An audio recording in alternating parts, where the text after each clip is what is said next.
Hi, welcome to Polyphonic Press. I'm Jeremy Boyd. I'm John Van Dyke.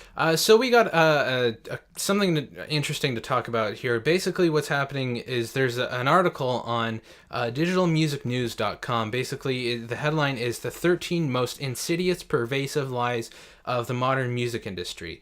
And we were just going through some of them before we started filming, and basically we disagree with most of them, if not all of them. Because I think we got specific examples Yeah. of to refute each one of these claims. So let's begin. Yeah. Lie number one is great music will naturally find its audience. The lie is the greatest music and artists will eventually connect with their audiences naturally thanks to a perfectly lubricated social and borderless internet.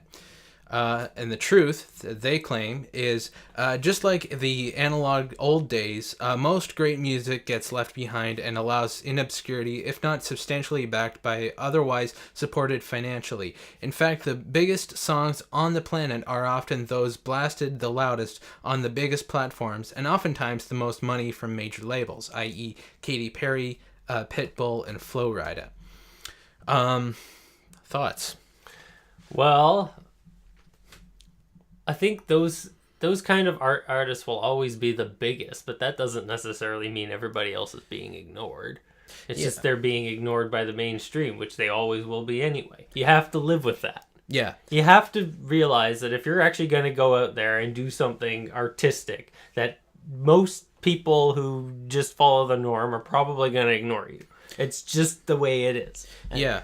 It's always been like that. I mean, and think about the artists who have prevailed, who were kind of weird in back in the times. I mean, when you think of, like, now you think of people like Jimi Hendrix and Pink Floyd as Bowie. these Bowie as these classic artists, but at the time they were weird people, and they weren't seen as mainstream, but now, like 20, 30, 40 years later, they're considered like classic artists. And not only is it easier to get new artists, it's easier to rediscover older artists. Yeah, and I think this may be true for now, but I think in the future, the artists who are obscure now will be seen as classic artists in the future. Many of them, yes. We say lie number two is artists will thrive off of long tail niche content. The lie is the music landscape would be increasingly dominated by smaller and smaller artists with smaller but stronger audiences, and they can make more money through direct fan relationships. The truth, as they claim, is instead of unleashing a torrent of successful niches, the internet has actually made blockbusters bigger than before, all while starving artists down the tail. I don't really know if that's true, because the internet, like, if you look at, I don't know if you saw, I didn't actually watch the YouTube Music Awards. No. It was a complete joke, from what I've heard, and I've seen a couple clips from it. Basically, no artists from a small handful of artists from YouTube actually won any awards. It was Yes, Justin Bieber's like one of the only ones. No, I don't think he even won one. I know because he's the only one with any, like, I mean, I'm no fan, but he did get his start on YouTube. Yeah. So, but I know Eminem. But basically, it was a joke. It was serving the music industry more than anything, and it had nothing to do with YouTube. It could have been just another music awards ceremony. If you can call it a ceremony. It was more of a show. But yeah, I don't think the internet really has made top 40 artists blockbusters. If anything, it's hurt them, because maybe it's just because I'm older now, but I really don't know who is in the top 40. I can name a handful of artists, like Rihanna and Justin Bieber and Katy Perry, I guess, and Lady Gaga. Really the only ones that come to mind to me. So I really don't think that what they call mainstream is really doing very well. It's not doing as well as it used to, and that is because of the internet, because people are discovering more music that they otherwise wouldn't have heard through places like well, like They're this, hipster like, friends. they're hipster friends, yeah. But also like channels like this, and like people reading articles on websites and listening to different people talk about music, and just going on websites like Bandcamp and SoundCloud, and going on YouTube as well Yeah. to discover music. So I think, and that's really how people get their music now. Or at least most people, the average person will discover new music That's through how people through discover YouTube. new music anyway, so yeah. Yeah, and so I think because of that, anybody can, any musician can post a song on YouTube. Because of that, everyone has a fair chance of being discovered. So I don't think that the internet is really I don't think it's what's the word I'm looking for? Paving the way for big blockbuster artists. I think it's actually hurting them. All right, so lie number 3 is the death of the major label will make it easier for artists to succeed. The lie, no more major labels to choke the supply. No one will hold the artist back.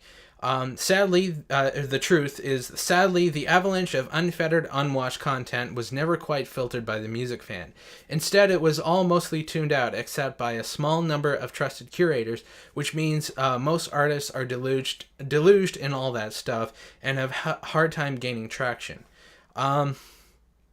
That's not true. I can think of a couple examples, mainly first-rate people, who I think are either releasing their debut album today or they will be in a couple weeks. They're having a party today. They're having a party today of some sort to celebrating of it. And basically, they've over the last 4 or 5 years, they've really kind of gained a pretty big audience, and that's all without the help of a major label. So that really gives you, and I don't think that was really something like that was really possible, before, up until maybe 5-6 years ago. I don't think anything like that was really possible. So they're one example, just one of many examples of artists not needing a major label to have any sort of popularity. No. I mean, it's really like labels just aren't that necessary anymore. The only time I can think of a label being necessary, and they're not usually major labels. So, they're usually sort of a niche label or a small label or an independent label. So, borderline in between straight up independent and actually being on a label. Yeah. So you got your arts and crafts, and you got the third man record stuff, and I'm sure there's other ones that are slipping my mind at the moment, but sometimes those labels, people will find themselves following, I'm kind of liking the stuff that these guys are putting out there. So that's the only thing I think I can think about a label being of any use. Yeah. Most people don't do that with major labels. Yeah, it's more like, I really love what Warner Brothers puts out all the time. Yeah. No, people say, I love what arts and crafts are doing. Exactly, yeah. And it's more like, it's not really, I look at labels like that not really as labels, more like clubs. Clubs. Huh? Like it is a label, but I look at it more as a social thing.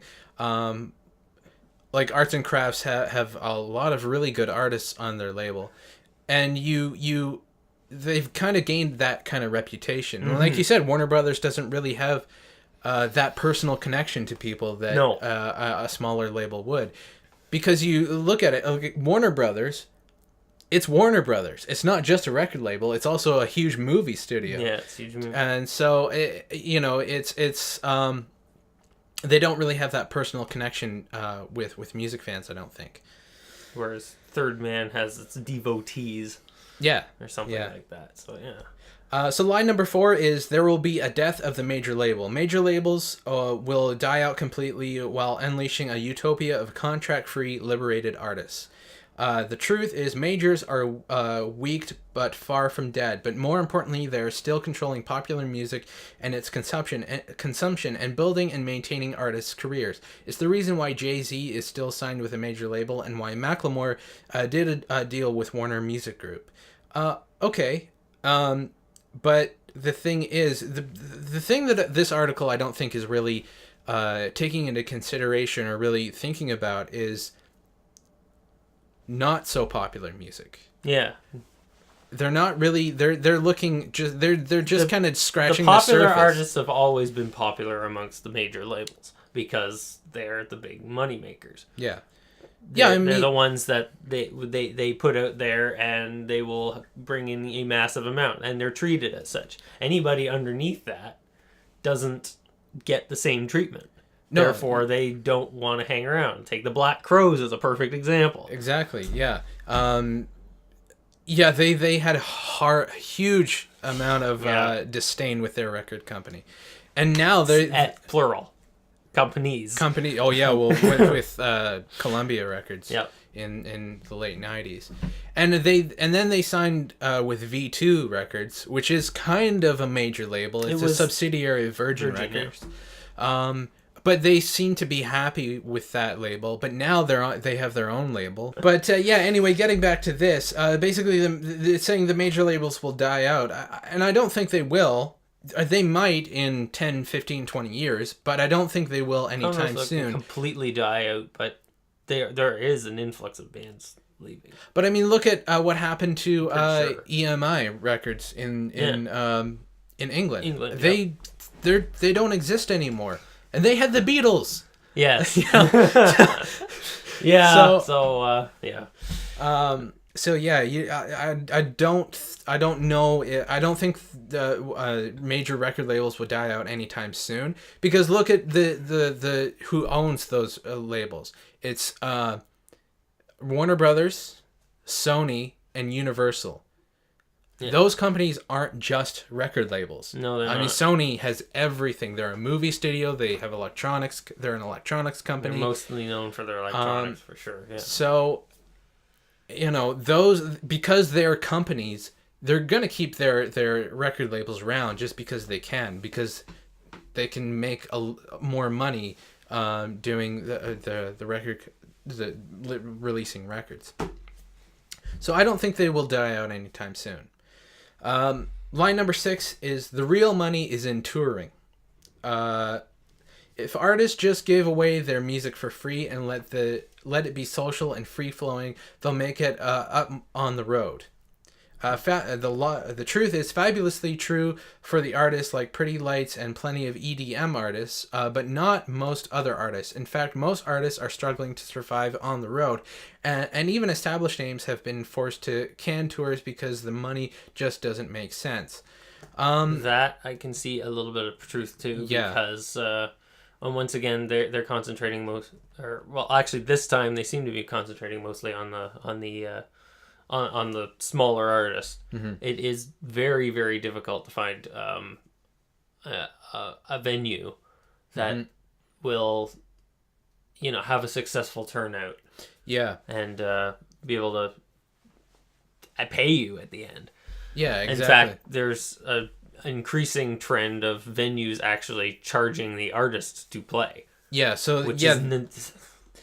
So there's an argument. Like maybe on that one they do have a point there. So I think, but that is kind of, that's kind of how artists have always made their money, is by playing live. So I don't know. It's hard to. That's hard. I think that really depends on the individual artist. It depends on the individual artist. Depends on where they are. Depends on the venues that are around. Depends on how big they are. Yeah. So lie number 7, there's an emerging middle class artist. The lie is internet-powered disintermediation would create a burgeoning middle class of artists, not the limousine Bono-style outrageous superstars, but good musicians that could support families and pay their bills. The truth is there is no musician middle class. Instead, the music industry has devolved into a third world country with a wide gulf between the rich and the struggling, starving poor. Again, that depends on the artist. Yeah, there are artists just this past, just a couple days ago, I went and saw Rival Sons. Mm-hmm. They didn't come off as being exactly rich, but I know they're doing all right. For a band. They're a mid-level band. Yeah. So there you go. Right there. I think this article isn't really doing much research. They certainly have an opinion, but they're not doing their research. So let's continue on. Lie number 8 is Kickstarter can and will build careers. The lie is superfans will come out in droves to support their favorite artist projects and power their awesome careers. The truth, so far it's happened for Amanda Palmer, Toad the Wet Sprocket, Murder by Death, and a few other artists, which is great for those artists, but most irrelevant for the broader artist community. I don't think that's true. I think that artists just haven't tried it yet. A lot of artists haven't gone the way of Kickstarter, so a lot of artists don't know what it's like. The newest Headstones record was funded by a Kickstarter campaign. It's too new to say if it's going to be a proper trend or not. Yeah. It may not be. A lot of people still have a little bit of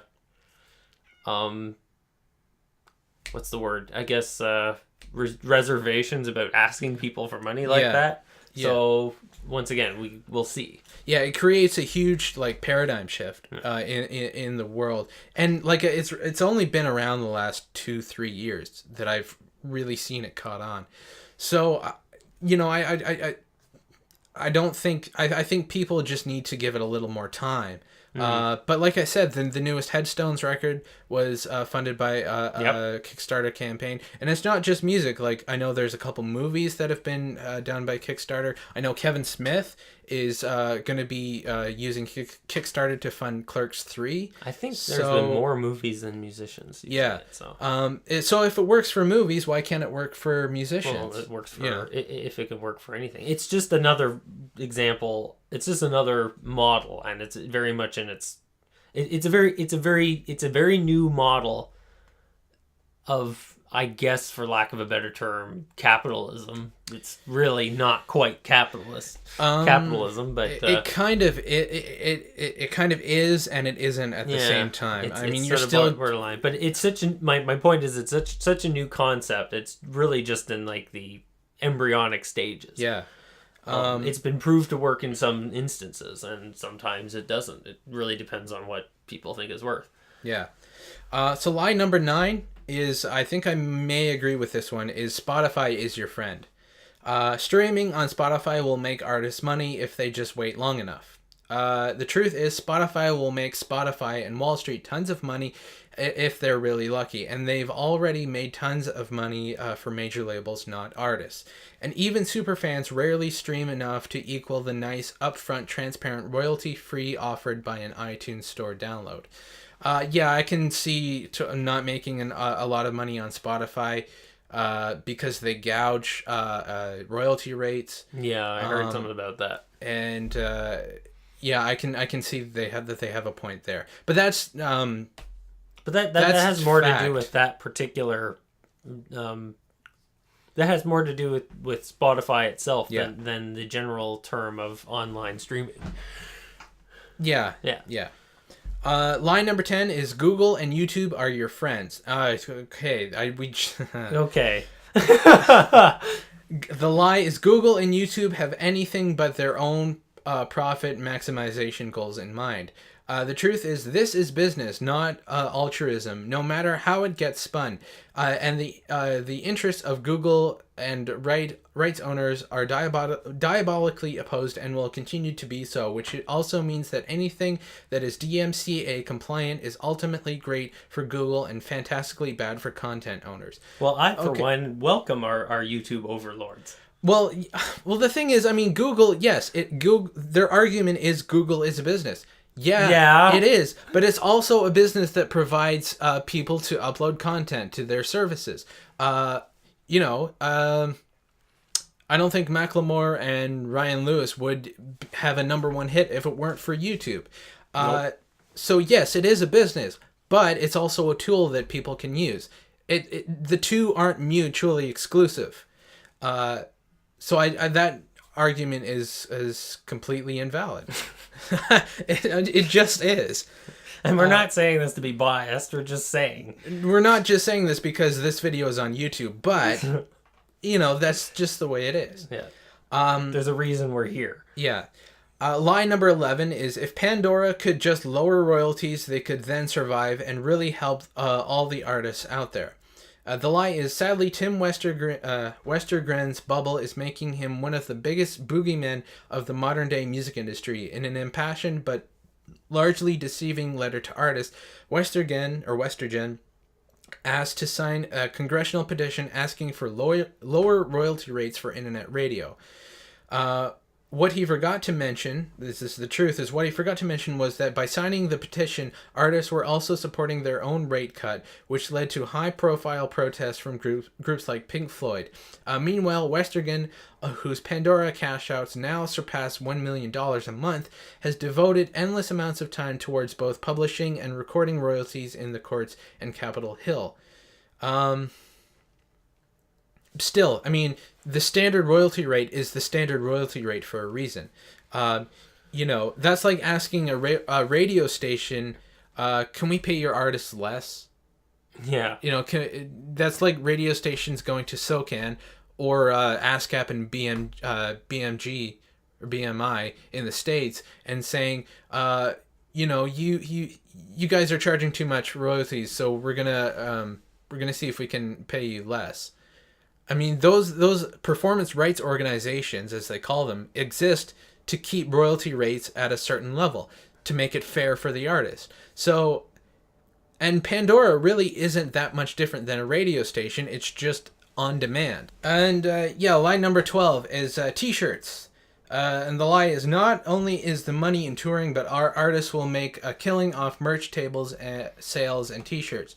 The truth, very, very few artists are A, supporting themselves through touring, and B, if they are, making tons of money from merch. Sadly, the greatest merch tables sales come from CDs. That is, up until the early 2000s or so. It supported tours then. It doesn't support anything now. Again, it depends on the individual artist for that. I think t-shirts are, fine. I don't think there's really any, I don't think people are really, I don't think people are making a killing off of them, but I think a lot of people are able to sustain themselves by selling t-shirts at venues. On top of the money that they get from the gig itself, of course. Yeah. Again, it depends on individual situations, individual artists, and everything like that. Yep. So number 13 is streaming is the future. The lie is access will trump everything and lead to a better, richer music industry for everyone. The truth is, let's see what this green pasture ultimately looks like. Spotify is hundreds of millions deep in financing without a profit. Rhapsody is laying people off. YouTube has been subsidizing free music access for years. So that's, I don't know if streaming is the future. I think it's one of those things that they're trying. If they make it work, cool. If not, they'll go on to something else. I don't really know. It's hard to predict the future. It's but really it certainly hard to looks like predict that trend is taking over rather rapidly, and mostly because the customer wins in the end. Yeah. I can't say for sure, like, how it's going to end for the musicians themselves. Yeah. So it's like, again, like we keep saying, it's hard to say. We're still in the very early stages of this. So I don't know what's going to come about. But we'll just have to wait and see. But let us know what you guys think in the comments. I just want to really quickly give a plug to a fellow reviewer on YouTube. He is one half of Velocities in Music. His name is Tom Hummer. He recently put out an album or a collection of songs on SoundCloud. And it's really cool what he's doing. He's like, it's called Pairs. And so what they are is two songs are sort of segued together. They're sort of matched up. So it's a really cool concept. You can click the link in the description to check that out. And I listened to it this morning, and I didn't skip a single track or pause it or anything like that. I was just kind of mesmerized by the whole thing. It's kind of mellow, but it's got some rock parts in there as well. So definitely check that out. And also check us out on Twitter, Facebook, and Last.fm. Gonna get John to get a Twitter account. We're gonna do that right now, so the link for that will be in the description. And yeah, that's about it. I'm Jeremy Boyd. I'm John Van Dyke. Take it easy.